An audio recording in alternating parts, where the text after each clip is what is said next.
Hello, my name is Dr. James Strader, and I'm with biotestingsupplies.com, the pandemic division of AvrioGenetics. And today I want to talk more about the right test at the right time. Today's focus is going to be on the PCR test, the test everyone typically knows in the public as the drive-by nasal swab test, the test for the virus itself, or actually the components of the virus. Now, this test is typically done in the second phase, which is the acute phase of COVID-19, meaning the phase in which you start to show symptoms.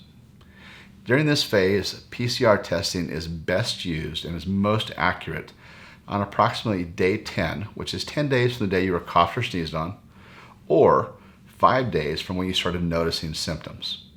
There are two types of PCR testing that's typically used. The first one is what most people know as the nasal swab, the long nasal swab that goes way up the nose. That test is an excellent test. However, it does have its fair share of false negatives. And what does that mean?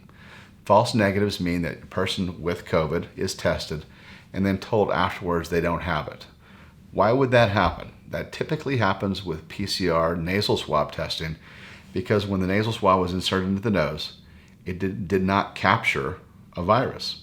So when it's pulled out and looked at, the virus was not on the swab, and therefore the person was told, you don't have it, when in fact they did. That's a significant problem and has now been overcome by using PCR saliva testing. Number one, it's much nicer and easier to be able to spit into a tube, a plastic tube, and seal it and send it to the laboratory than have a large cotton swab stuck in your nose. Also, we've all talked about and heard about the long lines and the delayed reports that come with PCR testing, meaning that you drive by, you get it done, and you don't get any results for 7 to 10 days. That's a real problem because you're probably even finished with the disease by the time you get the report. That doesn't help you. It doesn't help anybody when you don't know.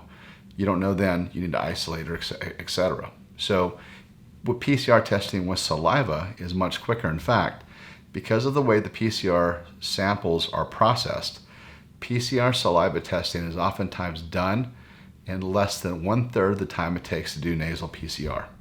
Therefore, your reports come in quicker. People are more compliant because they want to spit in a tube versus have a large cotton swab stuck in their nose.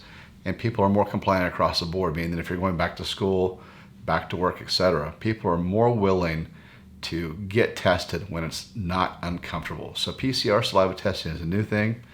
It's what's important in the marketplace, and I would expect to see over the next 6 to 8 months that saliva PCR is more than half the marketplace. Thank you.